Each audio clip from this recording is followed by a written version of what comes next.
पाकिस्तान आतंकवादी मानक पई भूस्वर्ग यह तो आमे समस्ते जानू। मात्र एठारे रहुथिबा संख्यालघु तथा हिंदू ईसाई संप्रदाय उपरे अत्याचार आज मध्य संपूर्ण लोकलोचन को आसी पारु नाही। पाकिस्तानी कट्टरपंथी सबु बेले संख्यालघु संप्रदायक धार्मिक स्वतंत्रता उपरे अंकुश लगाइबाकु पछाउ नाहंती। एही स्थिति को नहीं पाकिस्तान टीवी चैनल रो भारतीय पत्रकार अरविंद सहरान एवं आरजू काजमीन मध्य हेउथिबा वार्तालापर किछि अंश देखंतु।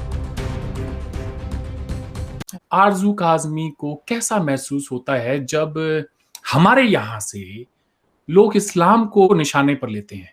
How do you feel about it? नहीं, मुझे सच मैं उनकी बात सुन लेती हूँ और मुझे, जैसे मैंने पहले कहा कि मुझे इस्लाम में सच इतना कोई प्रॉब्लम नहीं लगता। मेरे कहने का मतलब है कि आपको क्या बुरा लगता है जब वो आपके मजहब को निशाना बनाते हैं? नहीं, मुझे बुरा नहीं लगता क्योंकि उनका अपना पॉइंट ऑफ व्यू है। मुझे बुरा उस वक्त लगेगा अगर जो बात वो कर रहे हैं उस बात में कोई सच्चाई होगी और मुझे लगेगा कि हाँ यही बात है। लेकिन अगर मुझे ऐसा लगेगा कि नहीं ऐसी बात नहीं है, ये सिर्फ इनकी मिसअंडरस्टैंडिंग है, तो मेरा ख्याल है मुझे उस पर गुस्से में नहीं आना चाहिए। और अगर वो कोई ऐसी बात कर रहे हैं जो वाकई में ठीक है और उस पे वो सही बात कर रहे हैं, तो उसके हिसाब से अगर मैं उनको सही समझ रही हूँ तो फिर मैं उस चीज को ठीक करूंगी।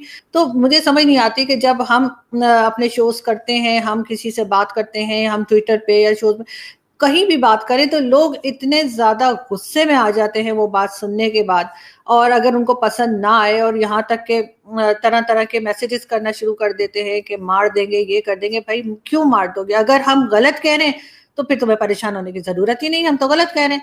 और अगर हम सही कह रहे हैं तो फिर उस चीज को ठीक कर लो। तो बार बार मुसलमानों को ये क्यों जस्टिफाई करना पड़ता है कि इस्लाम अमन का दीन है, Islam is the religion of peace? ये बार बार मुसलमान ईस्ट से लेकर वेस्ट तक हर जगह पर वो सफाई दे रहे होते हैं, क्या वजह है इसकी? इसलिए कि मुसलमानों ने अपनी जो पिक्चर पेश की है दुनिया के आगे, वो इस बात की नफी करती है। वो इस बात से एकदम कहना चाहिए अपोजिट, उनका एक्शन जो है वो उससे मैच नहीं करता। अगर आप एक वाइट पेपर ले लें और उसके ऊपर एक पूरा पेपर साफ हो और सिर्फ एक ब्लैक डॉट लगा दे तो आपकी नजर उसी पे जाएगी। तो ये लोग तादाद में चाहे कम हो, जैसे मैंने कहा कि बहुत सी इस्लामिक कंट्रीज हैं, एक दो नहीं है, बेशुमार है, तो उसमें से अगर दो चार इस तरह के टेररिस्ट निकालती हैं, टेररिस्ट को सपोर्ट करती हैं, ये कहते हैं कि हम जो है वो गजवाए हिंद करेंगे या हम लोगों को मार देंगे, काट देंगे, या अफगानिस्तान में औरतों को जिस तरह से कोड़े मारे जाते हैं, तो हम बाकी किसी भी मुल्क को भूल जाते हैं। हमें किसी दूसरी इस्लामिक कंट्री का ख्याल ही नहीं आता। हमारा सारा फोकस सिर्फ और सिर्फ पाकिस्तान और अफगानिस्तान के ऊपर ही रहता है कि वहां पे क्या हो रहा है। ना हमें बांग्लादेश याद आता है, ना हमें यूएई याद आता है, ना बहरीन, ना कतर, कोई भी नहीं। हम सिर्फ उसी तरफ देखने में लग जाते हैं। ये एक ह्यूमन नेचर है। तो इसीलिए जब इस तरह की कोई एक्टिविटीज होती हैं किसी इस्लामिक कंट्री की तरफ से या किसी की तरफ से, इस स्टेटमेंट भी अगर चला जाता है, हमारे यहाँ से तो बहुत ही जाता है, कभी कहते हैं ऐसे बम मारेंगे कि हिंदू ही उसमें मरेंगे और मुसलमान जो है उन्हें कुछ नहीं होगा। अगर हम खुद अपनी तरफ से इस तरह की स्टेटमेंट्स देंगे, किसी और इस्लामिक कंट्री के ऊपर क्यों नहीं लोग बोलते? क्यों नहीं किसी और का नाम लिया जाता?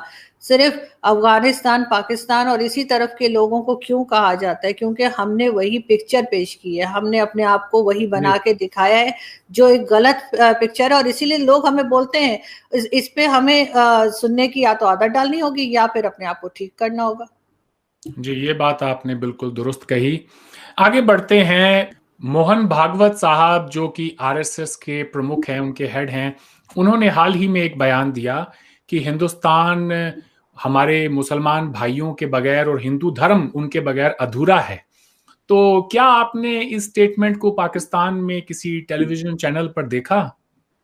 नहीं, मैंने ये स्टेटमेंट नहीं देखी, बिल्कुल किसी पाकिस्तानी चैनल पे मेरी नजर से नहीं गुजरी, मैंने नहीं सुनी। पाकिस्तान में कोई ये बात कह सकता है कि पाकिस्तान हमारे हिंदू, सिख और जो मसीह भाई हैं उस बिरादरी के हैं, उनके बगैर अधूरा है?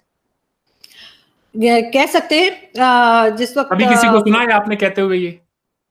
नहीं, मैंने कभी सुना नहीं, लेकिन अगर पॉलिटिशियंस चाहें तो वो कुछ भी कह सकते हैं, और अगर उनको वोट लेने हो माइनॉरिटीज से इलेक्शन के टाइम पे तो कुछ भी कहते हैं, तो हो सकता है कह भी दें, लेकिन दिल से अगर आप कहें कि कोई कहता है तो कोई नहीं कहता है यहाँ पे। जी, एक मोहन एक भागवत स्टेटमेंट होती साहब है और ने एक तो उस चीज को समझना होता है। एक होता है कि आप सच में उस बात को मान रहे हैं और आप बात करें, और एक होता है कि आप सिर्फ एक स्टेटमेंट दे रहे हैं ताकि इंटरनेशनल लेवल पे लोग सुने और आपको बड़ा कोई देवता माने, तो वो कर सकते हैं लोग, लेकिन दिल से कोई इस बात को नहीं मानेगा, पाकिस्तान में तो कम से कम। अगर पाकिस्तान में कोई ऐसा बयान दे कि पाकिस्तान हिंदुओं के बगैर अधूरा है, तो शायद उस आदमी के मुखालिफ इतने ज्यादा खड़े हो जाएंगे कि वो उस वजन को बर्दाश्त ना कर पाए, उस तनकीद को। लेकिन हिंदुस्तान में ऐसा नहीं हुआ। मोहन भागवत साहब ने बयान दिया, और वो कोई पॉलिटिशियन भी नहीं है, और हमारे यहाँ कोई इलेक्शन भी नहीं है, तो ये एक बड़ी बात है। आरएसएस का क्लेम इस धरती के ऊपर है। वो ये नहीं कहते कि हिंदू रिलीजन का हमारे पास कोई सोल प्रोप्राइटरशिप है, क्योंकि हिंदुइज्म का एक वर्जन नहीं है, हमारे लाखों हिंदू धर्म के अंदर ही देवी देवता हैं। तो आरएसएस क्लेम नहीं कर सकता कि हम हिंदू धर्म के पैरोकार हैं, हमारे पास यही है सही डेफिनेशन। उनका क्लेम इस धरती के ऊपर है, जो कि मैं समझता हूं कि हर इंसान का होना चाहिए, जो जहां पे पला बड़ा हो, वो अपने आप को अगर धरती से एसोसिएट करे तो बड़ी अच्छी बात है। इसके कंपैरिजन में अगर हम देखें, हिजबुल मुजाहिदीन हो, लश्कर तैयबा, जैश ए मोहम्मद, सिपाही सहाबा, बोको हराम तक चले जाएं आप अफ्रीका में, अल शबाब, आईसिस और अल कायदा, एक की भी एफिलिएशन किसी मिट्टी के साथ, किसी सरजमी के साथ नहीं है, सबकी मजहब के साथ है। तो फिर दोनों को इक्वेट करना कहां तक जायज है? नहीं, देखें अरविंद, पाकिस्तान में तो ये चीज इसलिए भी नहीं कही जा सकती ना कि पाकिस्तान हिंदूज के बगैर जो है वो हिंदुओं के बगैर अधूरा है, या क्रिश्चियंस का या किसी का नाम, क्योंकि अगर पाकिस्तान ये समझता होता तो फिर वो जो मियाँ मिट्ठू के केसेस चल रहे हैं और जो इस तरह के हिंदू बच्चियों को उठाने वाली और इवन क्रिश्चियन बच्चियों को जो उठा लेते हैं, और ये सब कुछ ना हो रहा होता। पाकिस्तान में हम सिर्फ यहाँ पे सिर्फ मुसलमानों को ही मानते हैं, और अगर कोई और किसी मजहब का है तो उसको तो हम इंसान ही नहीं समझते, वो किसी और मजहब का है वो तो बात बाद में आ जाती है। तो बिल्कुल इस जमीन से जुड़े हुए हैं, ये आप अच्छी बात कर रहे हैं, लेकिन यहाँ पे ये जैसे मैंने पहले कहा कि मजहब एक बिजनेस के तौर पे लिया जाता है।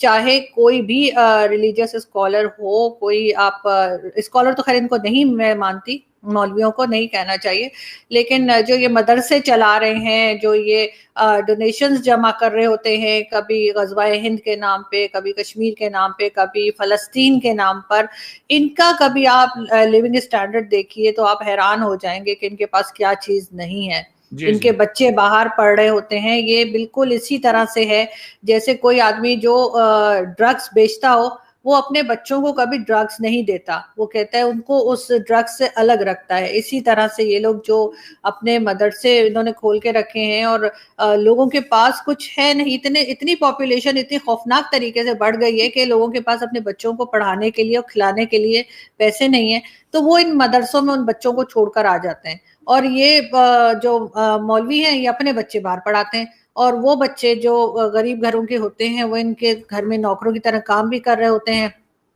इनके साथ जो ये सिखा रहे होते हैं, नफरत सिखा रहे होते हैं दूसरे मजहब से, वो भी बता रहे होते हैं। बहुत सी वीडियोस आपने देखी होंगी जिसमें बच्चे तलवारें लेके खड़े हैं और वो ये बता रहे हैं कि हमने काफिरों का सर जो है वो काट देना है, ये कर देना है। ये कहाँ से ये बातें आती हैं? ये बातें इन्हीं मदरसों से आती हैं। Bureau report, NNS Odia.